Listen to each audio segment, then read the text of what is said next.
الله الرحمن الرحيم وأما من زاغ وحاد عن سبيلهم من الكفار والمشركين والذين أوتوا الكتاب ومن دخل في هؤلاء من الصابئة والمتفلسفة والجهمية والقرامطة والباطنية ونحوهم فإنهم على ضد ذلك، فإنهم يصفونه بالصفات السلبية على وجه التفصيل ولا يثبتون إلا وجودا مطلقا لا حقيقة له عند التحصيل، وإنما يرجع إلى وجود في الأذهان يمتنع تحققه في الأعيان، فقولهم يستلزم غاية التعطيل وغاية التمثيل، فإنهم يمثلونه بالممتنعات والمعدومات والجمادات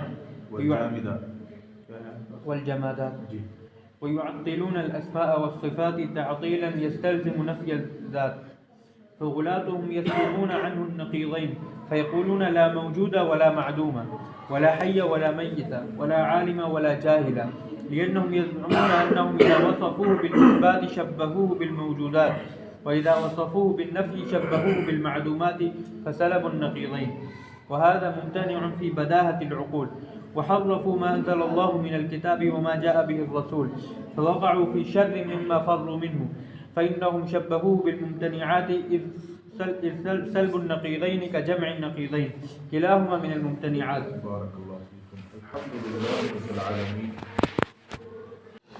والعاقبة للمتقين والصلاة والسلام على رسوله المصطفى وسلم تسليما كثيرا، أما بعد، فقال شيخ الإسلام أبو العباس ابن تيمية رحمه الله تعالى: وأما من زاغ وحاد عن سبيلهم من الكفار والمشركين۔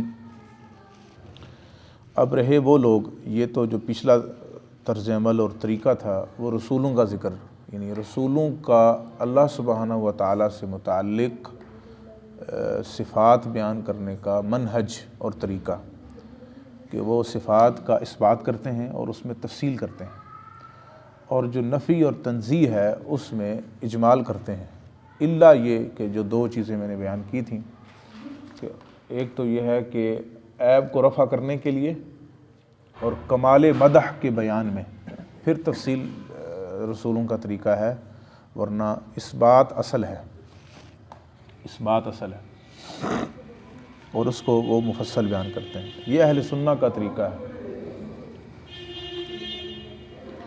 اس کے مقابلے میں جنہوں نے ٹیڑھا راستہ اپنایا اور صحیح راستے سے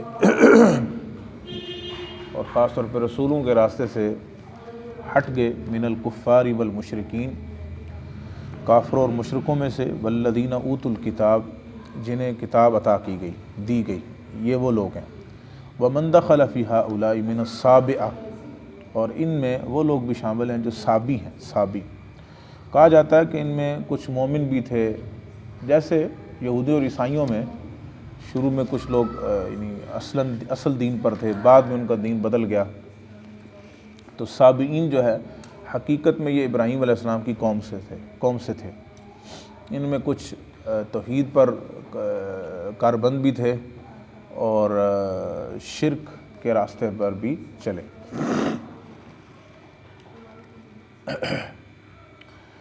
والمتفلسفہ، اور یہ فلاسفہ جو ہیں وہ، والجہمیہ، جہمی، والکرامطۃ باطنیہ، اور کرامتی اور باطنی، یعنی باطنی گروہوں میں سے ہی کرامتہ ہیں۔ جہمی جو ہیں وہ فلسفی، تو آپ جانتے ہیں کہ عقل پرست، ان میں زیادہ جو سر فہرست ہیں وہ معتزلہ ہیں، معتزلہ۔ جہمی یہ جہم بن صفوان کے متبعین میں سے ہیں، اور جہم بن صفوان جعد بن درہم کا خاص شاگرد ہے۔ جعد بن درہم وہ پہلا شخص ہے جس نے اللہ سبحانہ و تعالیٰ کی صفات کا کھل کر انکار کیا۔ معطلہ میں سب سے پہلی بنیاد ڈالنے والے جعد بن درہم ہے، اور اس کے بعد پھر اس کو یعنی باقاعدہ مذہب بنانے والا وہ جہم بن صفوان ہے، اور ان کی اصل جو ہے وہ یہودیوں سے ملتی ہے۔ والکرامطۃ الباطنیہ، اور کچھ ہیں باطنی،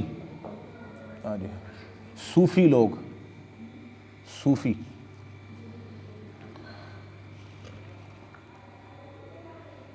وہ ظاہری وجود پر اتنا اعتبار نہیں کرتے، بس وہ ہر چیز کو ایک ہی، بس جیسے انشاءاللہ میں آگے بات آئے گی تو انشاءاللہ وہاں کرتا ہوں۔ وَنَحْوِهِمْ فَإِنَّهُمْ عَلَى ضِدِّ ذَلِكَ، جی اسماعیلی، وہ بھی اس باطنیہ میں شامل ہیں، اسماعیلی، صوفی، یہ سب، صوفی تو ایک عام لفظ ہے، اس میں بہت سے گروہ شامل ہیں۔ زکری فرقہ، وہ بھی باطنی فرقہ ہے، باطنی فرقہ ہے، ظاہری شریعت پر اتنی زیادہ توجہ نہ دینے والے اور اصل باطن پر توجہ کے نام پر ظاہری شریعت سے انکار کرنے والے، اور اس بنیاد پر وہ اللہ سبحانہ و تعالیٰ کی ذات بھی اور پھر دوسری چیزیں بھی، انہوں نے نمازیں پڑھی ہوئی ہیں، جیسے کہتے ہیں انہوں نے نمازیں پڑھی ہوئی ہیں، یہ مجذوب لوگ ہیں، مجذوب بزرگ ہیں، مجذوب، ان پر ایک خاص وجد تھا، خاص حال طاری تھا، اور ایک لفظ اور بھی استعمال کرتے ہیں، شتیحات اولیاء، شتیحات طا کے ساتھ، شتیحات اولیاء، اور اس طرح کے بہت سے واقعات دیوبندی کتب کے اندر بھی موجود ہیں اور بریلوی کتب کے اندر بھی موجود ہیں، ڈھیروں۔ محترم سید طالب الرحمن شاہ صاحب حفظہ اللہ نے ایک کتاب لکھی تھی، البریلویہ والدیوبندیہ شقیقتان، دیوبندی اور بریلوی دو سگے بھائی ہیں، ہے میرے اس کی فوٹو کاپی، اس میں ایک جانب بریلویوں کے عقائد، اس کے حوالہ، اور اسی جیسا واقعہ دیوبندی کتب سے، تو دونوں یہ باطنی گروہ ہیں اصلاً، اور یہی وجہ، اور یہ خاص طریقے کے کاربند ہیں، نقش بندی، قادری، سہروردی اور چشتی، یہ چار بڑے سلسلے ہیں جس کو کہتے ہیں طریقت کے سلسلے، اور المحند علی المفند جو عقائد علماء دیوبند کی ایک مستند کتاب گنی جاتی ہے، اور اس پر بڑے بڑے علماء نے اس پر دستخط کیے ہیں، اس کے مقدمے میں بھی یہ بات لکھی ہے کہ ہم فروعات میں مقلد ہیں امام حنیفہ کے، اور اصول اور اصل میں یعنی عقیدے میں مقلد ہیں ابو الحسن عشری اور ابو منصور ماتریدی کے، اور ہم چار سلسلوں کو ماننے والے ہیں، سہروردی، قادری، چشتی اور نقش بندی۔ باقاعدہ کتاب بھی ہے، بزرگان نقش بندیہ کو حالت بیداری میں نبی زیارت نبوی، یہ دیوبندیوں کی کتاب ہے، کیا نام ہے جی؟ بزرگان نقش بندیہ کو حالت بیداری میں زیارت نبوی۔ پہلے یہ دونوں ایک ہوتے تھے، ان ایک ہونے کی جو تفصیل اگر کوئی آپ پڑھنا چاہیں تو بڑی ہی خوبصورت پیرائے میں مولانا حکیم محمود سلفی، یہ جو اسد محمود سلفی صاحب ہیں، ان کے والد مولانا اسماعیل سلفی کے بیٹے، ان کی کتاب ہے علماء دیوبند کا ماضی، علماء دیوبند کا ماضی۔ ویسے وہ بہت نرم مزاج آدمی تھے، بہت زیادہ نرم،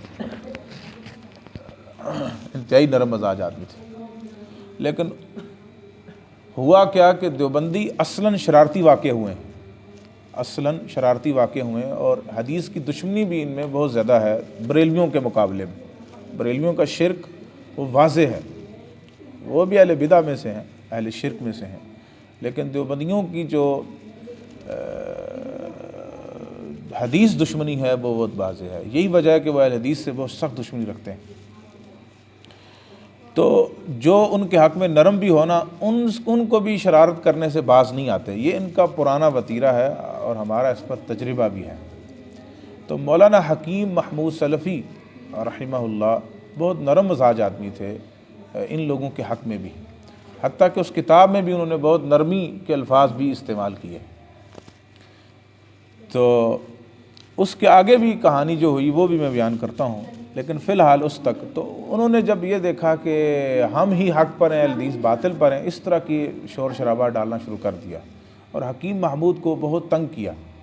تو اور پھر یہ بھی کہا کہ اہل حدیث انگریز کی پیداوار ہیں اس زمانے میں، اور اس کو بہت عام کیا تو حکیم محمود سلفی رحمۃ اللہ علیہ ذرا غصے میں آ گئے، اور ٹھنڈے بندے کا غصہ جب ہوتا ہے تو پھر وہ بڑا شدید ہوتا ہے. جیسا کہ مولانا حافظ مسعود عالم حافظہ اللہ، آپ جانتے ہیں وہ نرم مزاج ہیں، تو ان کا جو علاقہ نا گاؤں غالباً شرک پور، وہاں کچھ لوگوں نے اس طرح دیوبندیوں نے بہت شرارتیں شروع کی اور تنگ کرنا، تو پھر ان کو غصہ آیا، انہوں نے تیاری کی بہت لمبی چوڑی، تو 3 گھنٹے فقہ حنفی کا آپریشن ہے ان کا، 3 گھنٹے کتابوں کے ساتھ.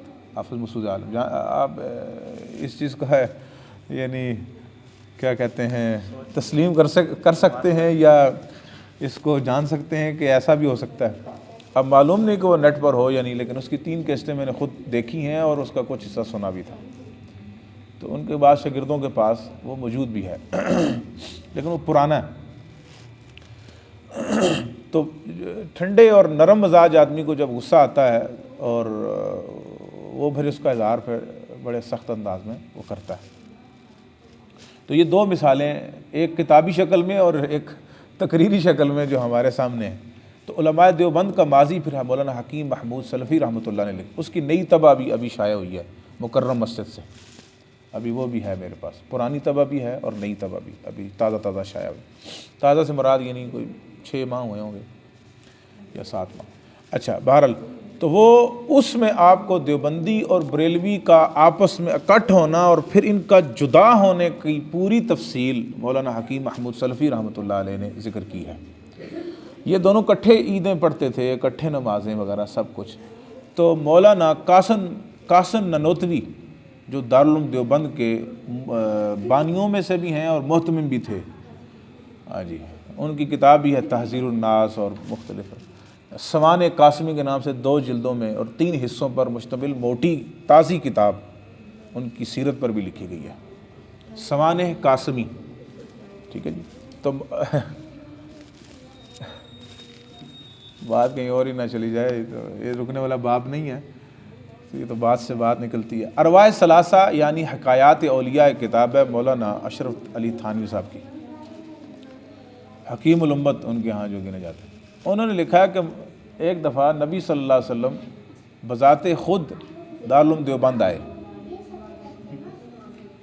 اور کہا قاسم لاؤ حساب لاؤ دارالعلوم دیوبند کا. تو مولانا قاسم بھاگے گئے اور پائی کا حساب چکا دیا، دکھا دیا کہ یہ تو چلے گئے اور بہت مطمئن تھے اللہ کے نبی کے، بالکل ٹھیک چل رہا ہے. اصل میں یہ قصہ گھڑنے کا مقصد یہ تھا کہ کوئی نہ پوچھے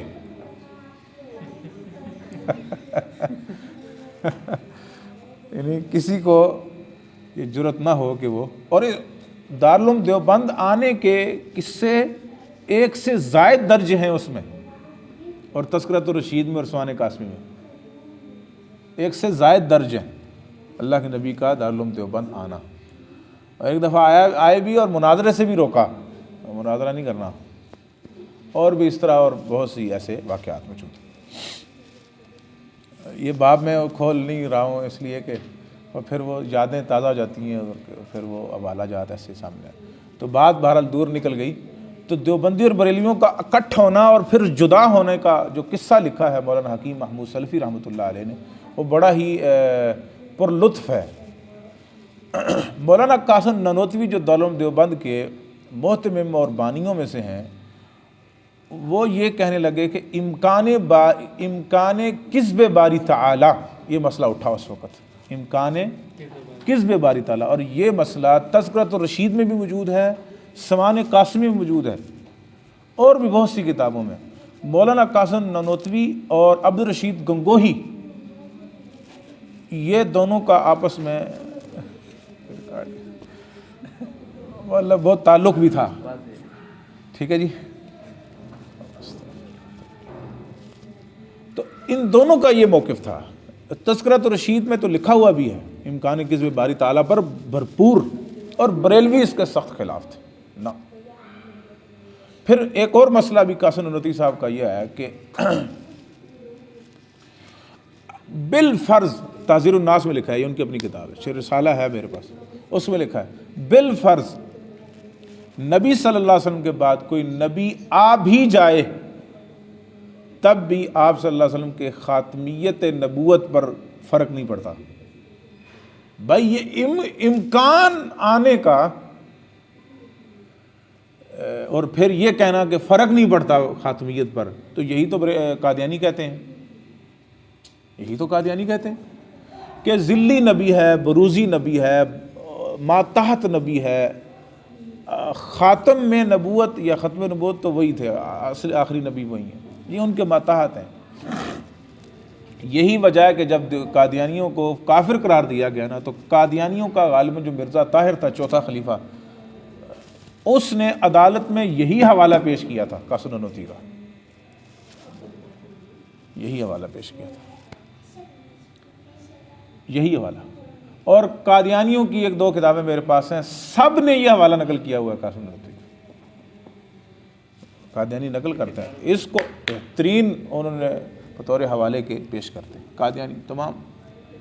تو اس دو مسئلے بنے جس بنیاد پر، اس مسئلے پر بریلوی بھی باطل ہیں، دیوبندی بھی باطل ہیں، دونوں غلط ہیں، لیکن اس مسئلے میں بریلوی دیوبندیوں کے مقابلے میں حق پر تھے، اور پھر ان کی جدائی ہو گئی، پھر مسجدیں الگ ڈیڑھ ڈینڈ کی، وہ پھر الگ ہونے بننے لگیں اور باقاعدہ گروہ الگ ہو گئے، ورنہ دونوں باطنی ہیں، دونوں چاروں گروہوں کو مانتے، طریقت کے چاروں سلسلوں کو مانتے ہیں، ٹھیک ہے، اور یہ دونوں وہ ہیں۔ تو باقی آہستہ آہستہ پھر فرق بھی پڑا، کچھ لوگ پھر چونکہ دیوبندی جب اس طرح کا ان کو دھچکا لگا کہ الگ ہوئے، تو اب ان کو پناہ چاہیے تھی، تو وہ کچھ اپنے آپ کو چھپانے بھی لگے، پہلے ہی باطنی تھے مزید باطنی ہو گئے، ٹھیک ہے، عقائد میں تو تھے ہی باطنی، اب اظہار میں باطنی ہو گئے، تو وہ باطنی ایسے ہوا کہ پھر وہ اہل حدیثوں کی بھی حمایت چاہتے ہیں اور بریلیوں کی بھی چاہتے ہیں، ان کو کہتے ہیں ہم حنفی بھائی ہیں، اور اہل حدیثوں کو کہتے ہیں ہم توحیدی بھائی ہیں، اور عرب جاتے ہیں تو نحن من اہل التوحید و اہل السنہ ومن طریقۃ الاحناف علی طریقۃ الاحناف، وہ تھوڑے تھوڑے حنبلی ہیں تو وہ ان پر اعتماد کرتے، حنفی ہیں۔ اگلا قصہ جو وہ میں سنانا وہ ضروری سمجھتا ہوں، تو علماء دیوبند کا ماضی جب لکھتا حکیم محمود حافظ رحمہ اللہ نے، اس میں بہرحال اتنے کچھ لکھنے کے باوجود بھی نا نرمی کی ان کے ساتھ بہت سے مقامات پر، تو طالب العلماء شاہ صاحب نے اس کے بعد اپنی کتاب لکھی دیوبندیت تاریخ و عقائد، اردو میں لکھی، اور اس کا پھر عربی میں ترجمہ ہوا الدیوبندیہ تعریفہا و عقائدہا، ہے میرے پاس۔ تو دیوبندیت لکھی ان میں تو اس میں تو پھر اللہ اکبر، لیکن اردو سے زیادہ عربی بہت مضبوط کتاب ہے، عربی میں بہت حوالے ہیں، اضافی بھی اضافہ جات ہیں اس کے اندر بہت زیادہ۔ کہا جاتا ہے کہ اس کے عربی کرنے میں عین ممکن ہے کہ شیخ عبدالحمید اظہر رحمۃ اللہ علیہ کا بھی کردار ہے، ایک شنوائی ہے، اور کچھ مجھے ان کے قریبی احباب نے بھی یہ بات ذکر کی۔ شیخ صاحب کا اصل میں طرز یہ تھا کہ اگر وہ کچھ کریں تو وہ ذکر نہیں کرتے تھے۔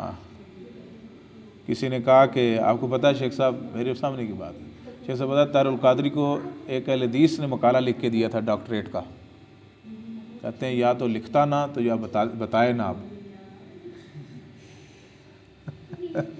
یا تو لکھتا نہ اور نہ اب بتائے نہ، کیونکہ پیسے بھی لیے ہوں گے نا اس نے، اس وقت سنا ہے اس وقت اس اہل حدیث اللہ اس کو ہدایت ہی دے، جو بھی ڈاکٹر بنا دیا نا، اس کو 50,000 روپیہ لیا تھا، تو یعنی مقالہ پورا تھیسس لکھ کر پھر اس کو۔ تو شیخ عبدالحمید اظہر رحمہ اللہ نے کئیوں کے کام کیے تھے، وہ ہمارے علم میں، لیکن ہم نے نہیں سنا ان کی زبان سے کہ کبھی اس کا ذکر کیا ہو۔ کہتے ہیں یہ انتصاب کیا ہوتا ہے، مجھے تو یہ حیرانگی ہے، نام اپنا لکھ کر پھر بھی انتصاب کرتے ہیں دوسری طرف، یہ نہیں سمجھ آئی ہمیں، نہیں سمجھ آئی بات، یا تو دے دو نا اس کا نام لکھ دو سمجھ آئی۔ تو شیخ یہ اکثر کہتے ہوتے تھے رحمہ اللہ۔ تو اس کے بعد پھر یعنی وہ نرمی کو دیکھ کر طالب شاہ صاحب نے پھر وہ کتاب لکھی دیوبندیت، اس میں تو انہوں نے بہرحال جس طرح ان کا مزاج ہے اس کے مطابق وہ کتاب بالکل کہتے ہیں نا حفظان صحت کے عین اصولوں کے مطابق وہ کتاب لکھی.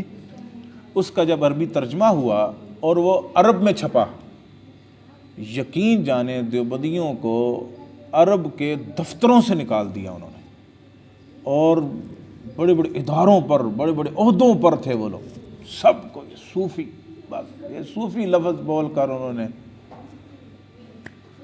خروج اور سٹمپ لگایا کہ بس آئندہ ادھر یہ داخل نہیں ہو سکتے. ٹھیک ہے، وہ دور تھا بہرحال.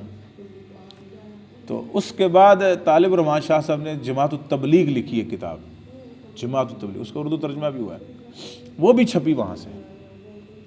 پھر شاہ صاحب نے ایک اور بڑا شاندار کام کیا، وہ یہ کیا کہ المہند علی المفند، اصل میں یہ پرانے زمانے میں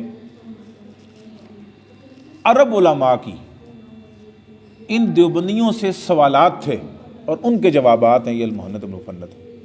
اچھا اس میں تو اللہ سبحانہ وتعالیٰ کی صفات میں تعویلات ہیں، تحریفات ہیں، سب کچھ ہے. اچھا شاہ صاحب نے کیا کیا کہ المہند المفند کے سوالات اوپر رکھے، یعنی اوپر متن میں، نیچے وہی سوالات ابن عثیمین، ابن باز، شیخ محمد بن صالح محمد بن ابراہیم آل شیخ اور ان بڑے بڑے مشائخ سے جو سوالات، وہی سوالات ہوئے تھے نا، ان کے جواب نیچے درج کر دیے. وہ بھی ہے میرے پاس، وہ بھی وہاں سے شائع کی. تو اس کے بڑے فوائد ہوئے. فوائد اس طرح ہوئے کہ وہ واضح ہو گیا، پہلے جماعت التبلیغ کے بارے میں نرم گوشہ بعض عرب مشائخ میں موجود تھا، لیکن بعد میں جب عقائد یہ ظاہر ہوئے، اب آپ دیکھ لیں جتنی بھی کتابیں عرب سے چھپی ہیں جماعت التبلیغ کے بارے میں، آپ میں اکثر حوالے شاہ صاحب کی کتاب جماعت التبلیغ سے ہوں گے. ٹھیک ہے، تو یہ ان کی یوں کہہ لیں کہ آپ حسنات میں سے ہے کہ واضح بہرحال کیا. تو جب اس طرح کے دھچکے لگے تو اب دیوبندیوں میں یوں کہہ لیں آپ کہ بہت فرق آیا، ہر ایک میں نہیں، فرق دو اعتبارات سے آیا. کچھ لوگ تو حقیقتاً سمجھ گئے، حقیقتاً، ان میں سے بہت سے نام آپ کو میں پیش کر سکتا ہوں. مثلا سراج الاسلام حنیف ایک اچھا نام ہے، دیوبندی ہے، لیکن اللہ سبحانہ تعالیٰ کی صفات کو من و عن کہتا ہے ابن تیمیہ رحمہ اللہ کے منہج پروں میں. اور میں توبہ کرتا ہوں کہ جب بھی میں نے کسی اپنی کتاب میں اللہ تعالیٰ کی صفات میں تعویلات کی ہیں اسے رجوع کرتا ہوں. اللباب اس کی کتاب، اس کے مقدمے میں یہ بات کی. بہت حد تک اب یہ منظور مینگل وغیرہ آپ دیکھ لیں کہ وہ ابن تیمیہ ابن قیم کی بہت تعریف کرتے ہیں. اور ایک دفعہ کہہ رہا تھا کہ حالانکہ یہ منظور مینگل وہ ہے، اس کی کتاب ہے تحفۃ المناظر، مناظر. اس کتاب میں لکھا ہے اللہ کے نبی صلی اللہ علیہ وسلم بھی مقلد تھے جبریل کے، تقلید کے اتفاق میں. تو بڑے مناظرے ہیں اس کے حدیثوں سے اور سخت تھا علم. اور اب کہتا ہے میں ابن تیمیہ ابن قیم کو برا بلا کیا کہ ہم نے اپنے چہروں کو کالا کیا تھا، میں نے اپنے چہرے کو کالا کیا تھا. تو دھچکے لگتے ہیں کچھ لوگ واقعتاً عین ممکن. اب اللہ دلوں کے حال جانتا ہے، ہم اس بات کے مکلف نہیں ہیں، ہم ظاہری چیز پر دیکھنے والے. کچھ چیز جو ہے کچھ لوگ حقیقتاً بدلے، لیکن مکمل بدل اس لیے نہیں سکتے کہ مدرسہ ہے، مولوی ہیں، فتویٰ ہے، مفتی ہیں، اور آگے پیچھے جو ہے وہ پروٹوکول ہے، ساری چیزیں اس کو چھوڑنا یہ ہر ایک کے قسمت میں نہیں ہوتا، اور نہ ہی ہر ایک چھوڑ سکتا ہے.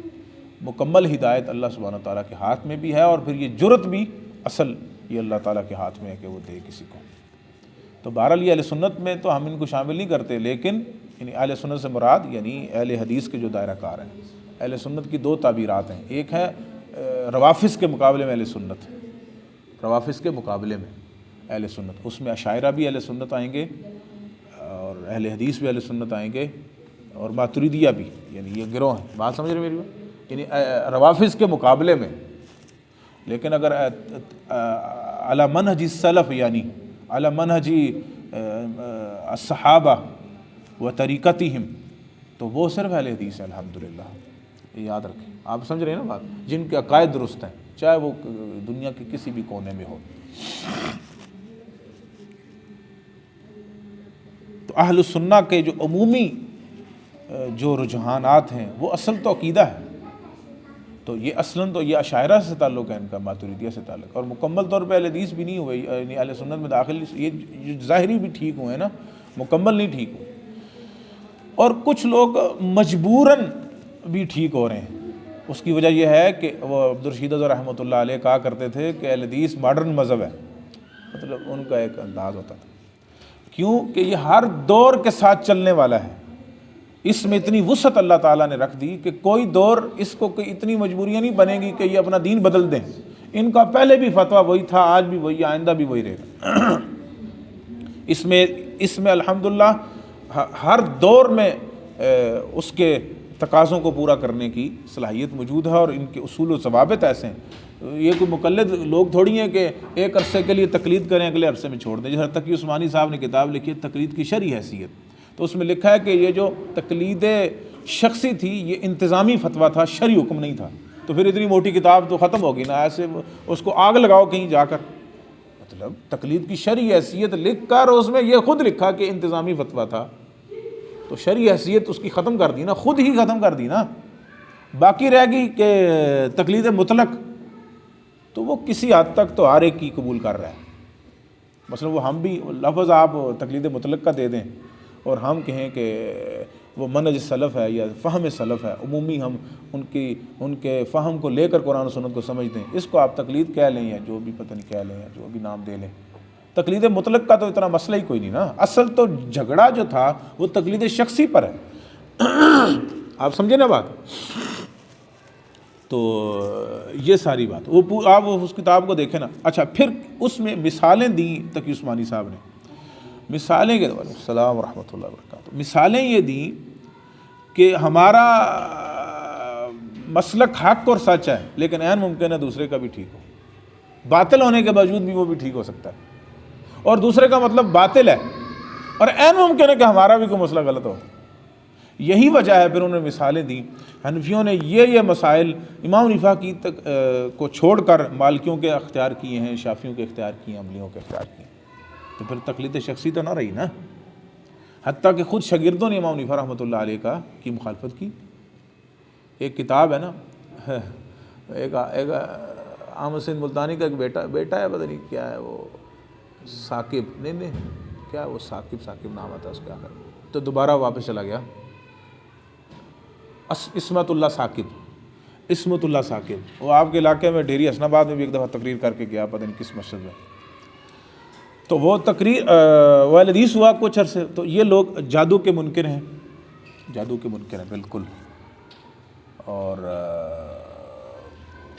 اور بھی بہت سی عذاب قبر کے منکر ہیں اور بھی۔ تو جب یہ حدیث ہوا الحمدللہ، تو اس کا باپ زندہ تھا احمد سید ملتانی، تو جب حدیث ہوا تو شیخ مبشر احمد ربانی حفظہ اللہ نے ایک بہت اچھا کام کروایا۔ اس سے فوری پہلے، سب سے پہلے جادو کے حق میں کتاب لکھوائی، فوری اس کے دلائل دیے، اس کو سمجھایا، اپنے پاس رکھا لائبریری میں کہ کتاب لکھو، اس پر تقریض بھی لکھی، وہ میرے پاس ہے۔ اچھا، پھر ایک اور کتاب لکھوائی، الاختلاف بین ائمۃ الاحناف، اردو میں، حنفیوں کے آپس میں اختلافات ائمہ کے، اس میں ہدایہ کے مسائل اور جمع کر۔ بعد میں احمد سعید ملتانی جب فوت ہوا نا، باپ کی بہت بڑی گدی تھی، اس نے کہا یار گدی خالی ہے، اب پیچھے تو اگر میں حدیث رہا تو گدی جائے گی، تو وہ واپس پلٹ گیا، لیکن 2 کتابیں اچھی دے گیا وہ حدیثوں کو۔ تو یہ شیخ مبشر احمد ربانی حفظہ اللہ کی بصارت تھی، اچھی حکمت تھی کہ انہوں نے یہ 2 کتابیں لکھوائی۔ تو وہ جو الاختلاف بین ائمۃ الاحناف ہے، وہ بہت اچھی کتابوں میں سے ہے۔ اس میں شیخ صاحب کی اپنے بھی آراء ظاہری بات ہے، اور فقہ حنفی پر بہت نظر ہے شیخ کی، بہت نظر ہے۔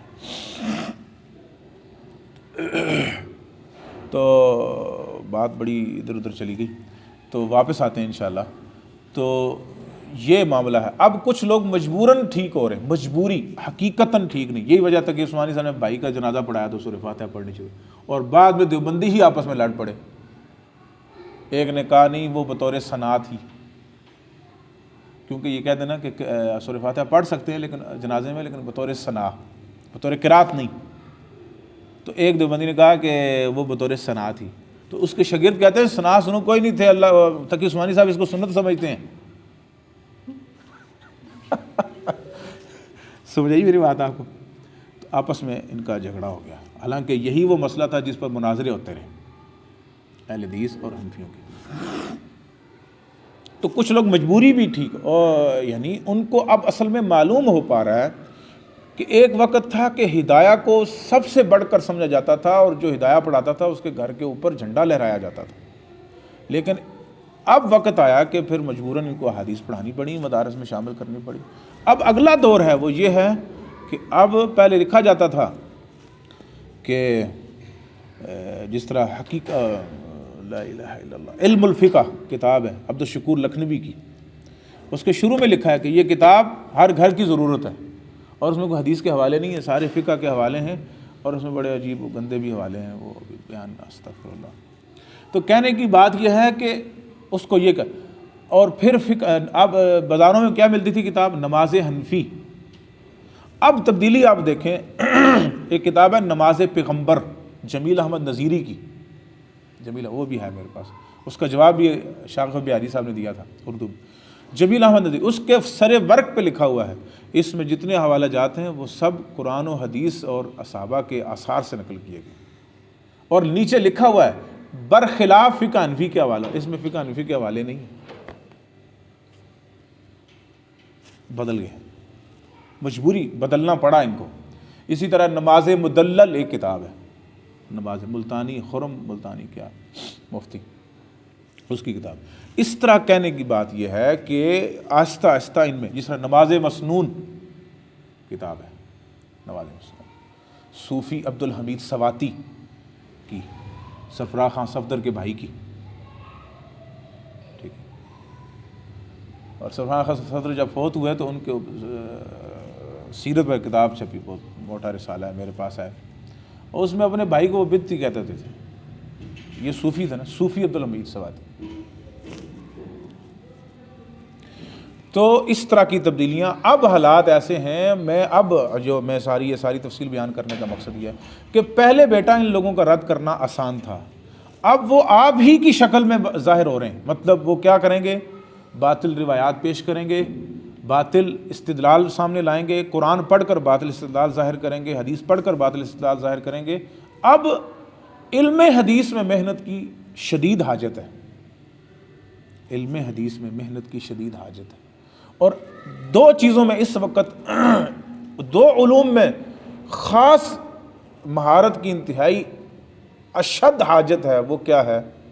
ایک علم عقیدہ میں، خاص طور پہ علم الصفات میں، علم الاسماء والصفات میں، اور دوسرا علم الحدیث میں۔ علم الحدیث اور عقیدہ،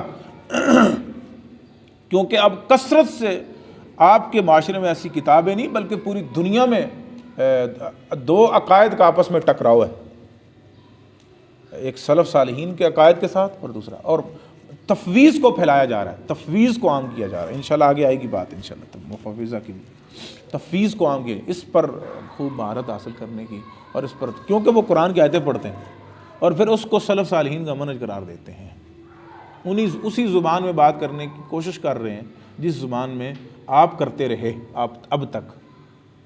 تو اب اس کو متمیز کرنا کہ کس کی صحیح بات ہے اور کس کی غلط ہے، یہ بہت ضروری ہے۔ اور علم حدیث، اس کا تعلق ثبوت نص کے ساتھ ہے، ثبوت نص، اور علم حدیث ایک ایسا بابرکت علم ہے کہ اس کا تعلق عقیدے سے بھی ہے، تفسیر سے بھی ہے، تاریخ سے بھی ہے، ہر ایک سے، حدیث کے ثبوت سے بھی ہے، تمام چیزوں کو آپ کو یہ ایک فائدہ دیتا ہے۔ اور اس کا ایک فائدہ یہ بھی ہے کہ آپ کو طرق حدیث جمع کرنے کا ایک فائدہ تو یہ بھی ہوتا ہے کہ حکم حدیث آسان ہوتا ہے، ساتھ ساتھ فہم حدیث بھی آسان ہوتا ہے، کیونکہ جب طرق جمع ہوتے ہیں تو چیزیں کہیں ظاہر ہوتی ہیں، پھر آپ کو شروحات دیکھنی پڑتی ہیں، مفہوم ظاہر کرنا پڑتا ہے، بہت سی چیزوں کے دروازے کھلتے ہیں۔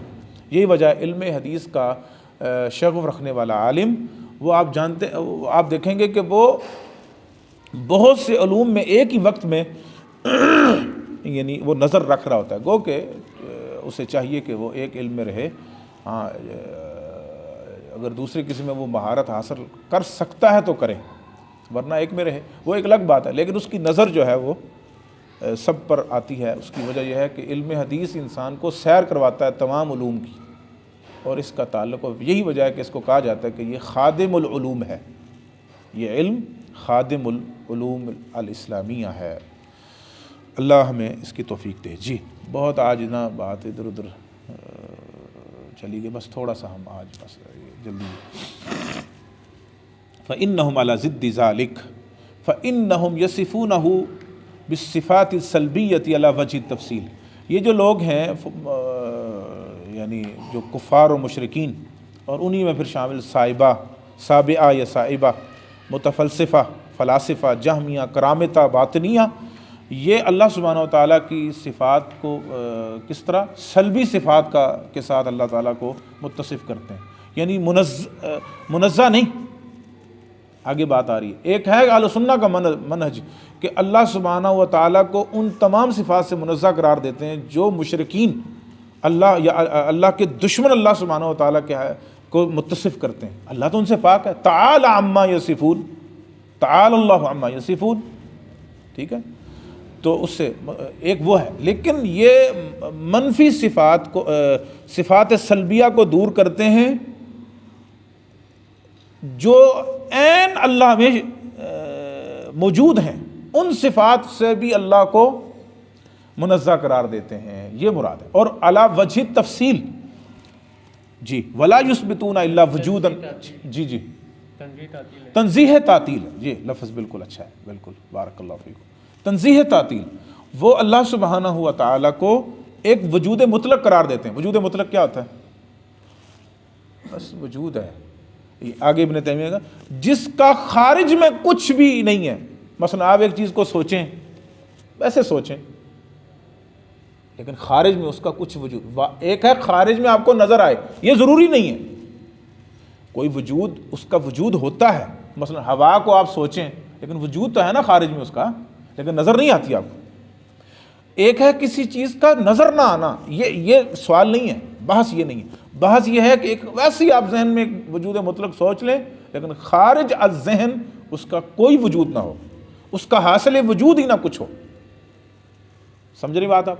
وہ اللہ سبحانہ و تعالیٰ کو ایسا دیکھنا چاہتے ہیں اور ایسا ثابت کرتے ہیں. لا الہ الا اللہ ولا یثبتون الا وجودا مطلقا لا حقیقت لہ عند التحصیل. جب آپ اس کا حاصل وجود دیکھیں نا تو کچھ بھی نہیں. اس لیے والمعطلۃ، امام ابن قیم، والمعطلۃ یعبدون عدما، معطلہ جو اللہ سبحانہ و تعالیٰ کی صفات کا انکار کرتے ہیں وہ تو پھر کسی عدم چیز کی عبادت کرتے ہیں. وہ کس کی عبادت کر رہے ہیں؟ وہ تو پتہ نہیں کس کی عبادت کر رہے ہیں. خارج ذہن تو ہے ہی کچھ نہیں. الماتوریدیہ جو کتاب ہے نا مولانا شمس الدین افغانی رحمۃ اللہ علیہ، بہت شاندار ماشاءاللہ، اس میں وہ یہ ساری قواعد درج ہیں. خیر ابن قیم سے اصل نقل ہیں، لیکن خود بھی وہ بہت بڑے عالم تھے. اچھا، کہتے ہیں وجود مطلق کے اعتبار سے تین گروہ بن گئے. بس یہ آج کا بس ہم ویسے آگے تک تھا، لیکن یہ پڑھ کر انشاءاللہ بات آج مکمل کرتے ہیں. تین گروہ بنے. نمبر 1 کہتے ہیں الوجود المطلق بشرط الاطلاق. ویسے میں آپ کو اس کی وضاحت کر رہا ہوں کہ 3 گروہ بنے شرط اطلاق کے ساتھ وجود مطلق. وہ کیا؟ یعنی هو الذی لا یتعین، متعین نہیں کرنا وہ کیا ہے. بس وجود ہے، ذہن میں پتہ ہے، بس ہمیں ہے کوئی وجود، لیکن متعین نہیں ہے کیا ہے. لا یتخصص بحقیقۃ بل حقیقتہ وجود محض مطلق. اس کی حقیقت ہے بس وجود محض ہے، بس پتہ نہیں ظاہری کچھ بھی نہیں ہے، لیکن ہے وجود، لیکن وجود محض ہے. پتہ نہیں ظاہر میں کچھ ہو نہیں ہے، اس کا کوئی نہیں تعلق، بس وجود محض ہے. لیکن شرط کیا ہے؟ بشرط نفع جمیع القیود والمعینات والمخصصات. ہر قید، ہر تخصیص، ہر نفی، ہر اس بات سے بالا ہو کر ایک وجود مطلق ہے. بس پتہ نہیں کیا ہے، ذہن میں ہے بس ایک. سمجھ رہی بات؟ ایک گروہ یہ بنا، یہ کرامتہ اور باطنیہ کا عقیدہ ہے، اور یہ کہتے ہیں لا موجود ولا معدوم، نہ موجود ہے اللہ تعالیٰ اور نہ ہی معدوم ہے. لا الہ الا، وہ پتہ نہیں کیا چیز ہوتی ہے یہ، نہ معدوم ہے اور نہ ہی موجود ہے. دوسرا انہ الوجود المطلق بشرط سلب الامور الثبوتیہ. دوسرا گروہ کیا ہے؟ وہ ثبوتی امور کے سلب کے ساتھ نفی نہیں کرتا، ثبوت کی نفی کرتا ہے، یعنی کچھ بھی ثابت نہیں ہے۔ جیسے ابن سینا، یہ بہت ظالم لوگ تھے، فلاسفہ تھے نا، وہ کہتے ہیں جو اللہ سبحانہ تعالیٰ کا وجود ہے لیس عارضا لشیء من الباہیات والحقائق، کوئی حقیقت نفی، اللہ تعالیٰ کی ساری صفات کی وہ نفی کرتے ہیں اور کسی بھی صفت کو نہیں مانتے۔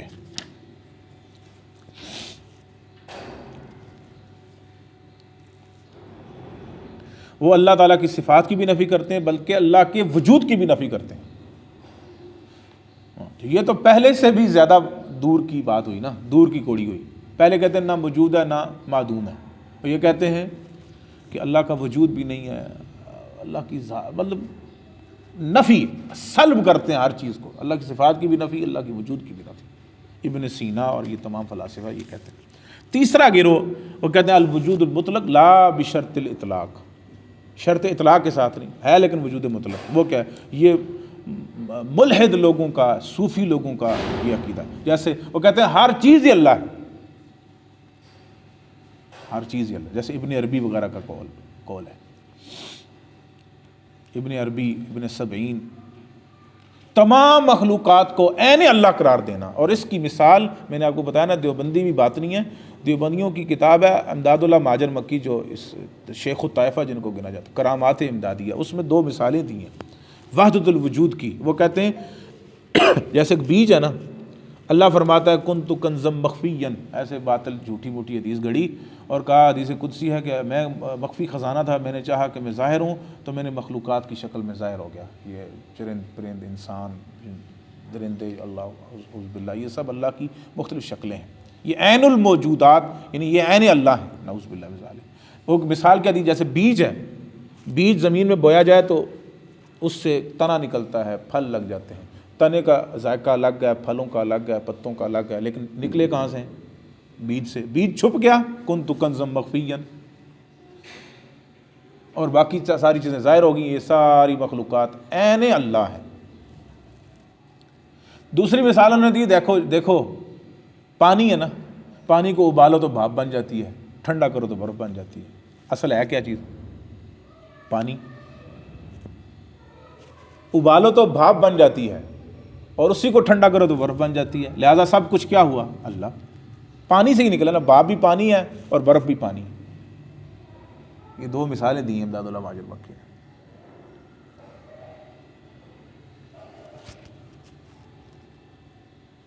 ہو کے ذکر میں اس قدر منہمک ہو جائے کہ خود مذکور یعنی اللہ ہو جائے، یہ لکھا ہے کلیات امدادیہ کے صفحہ نمبر 18 سجا پاسا، ٹھیک ہے، اور 36 نمبر صفحہ پر باقاعدہ وہ موجود اور موجودات کی آپس میں ایک وہ پیش کی ہے، کہ وہ عبارت ابھی میرے مستحضر نہیں آ رہی، وہ باقاعدہ لفظ ہیں وہاں پر، اور عقیدہ بیان کیا اس طرح کا۔ تو لہٰذا یہ عقائد، یہ صوفیہ کے عقائد، امام ابن تیمیہ رحمہ اللہ نے فتاویٰ میں، درء تعارض العقل والنقل میں، الرد المنطقین کے اندر، انہیں تمام کتابوں میں اس پر ان تینوں عقائد پر باقاعدہ رد کیا ہے۔ فَقَوْلُهُمْ يَسْتَلْزِمُ غَایَةَ التَّعْطِیلِ وَغَایَةُ التَّمْثِیل، کہتے ہیں ان کا جو قول ہے تعطل کے انتہا کو جا کر لازم آتا ہے، اور غایت التمثیل بھی ہے، غایت التمثیل بھی ہے، یعنی ایک آدمی کہتا ہے یہ نہ معدوم ہے نہ موجود ہے، تو اس نے ایک ممتنع چیز کے ساتھ تمثیل دے دی، تو تمثیل تو ہوئی نا، جس چیز سے وہ بھاگ رہے تھے، آگے بات آ رہی ہے، جس چیز سے وہ بھاگ رہے تھے وہی اقرار ہو گئے، وہی قول انہوں نے اپنا لیا۔ فَإِنَّهُمْ يُمَثِّلُونَهُ بِالْمُمْتَنِعَاتِ وَالْمَعْدُومَاتِ وَالْجَامِدَاتِ، بلکہ وہ مثالیں کس سے دیتے ہیں؟ ممتنع چیزوں سے، معدومات چیز سے، جامد کیا ہوتا ہے؟ جس کی کوئی صفت، جیسے پتھر ہے نا، نہ اس کی زبان ہے، نہ ہاتھ ہے، نہ کان ہے، نہ صفت ہے، کوئی صفت نہیں، پتھر ہے جیسے، آگے آئے گی یہ بات انشاءاللہ تفصیل۔ وَيُعَطِّلُونَ الْأَسْمَاءَ وَالصِّفَاتِ تَعْطِيلًا يَسْتَلْزِمُ نَفْيَ الذَّاتِ، جب اللہ سبحانہ تعالیٰ کی صفات ہی ختم کر دیں، مثلا یہ مصباح الدین ہے، اس کو کہا جائے نہ اس کا چہرہ ہے، نہ کان ہے، نہ آنکھیں، تو پھر تو آپ نے مصباح الدین کا انکار کر دیا نا، نہ یہ سنتا ہے، نہ جاگتا ہے، نہ عقل ہے، نہ کچھ بھی نہیں، تو پھر تو مصباح الدین ہی دنیا میں نہیں نا۔ اور جب آپ یہ کہیں گے یہ آنکھوں والا ہے، عقل والا ہے، سمجھدار ہے، مجتہد ہے، اچھا ہے ماشاءاللہ، تو کیا ہے یہ؟ ایک ذات کی اس بات ہے، ایک ذات کا اس بات ہے، صفات سے ہی ذات کا بات معلوم ہوتا ہے۔ پتھر بھی ہے نا تو اس کی بھی صفات ہیں، لیکن وہ ایسے ان چیزوں سے وَيُعَطِّلُونَ الْأَسْمَاءَ وَالصِّفَاتِ تَعْطِيلًا يَسْتَلْزِمُ نَفْيًا، جو کہ لازم آتی ہے کہ ذات کو بھی نفی کی جائے۔ کیا مطلب؟ القول فی الصفات کالقول فی الذات، یہی وہ بات بیان کرتی۔ چلیے سبحانک اللہم و بحمدک اشہد ان لا الہ الا انت۔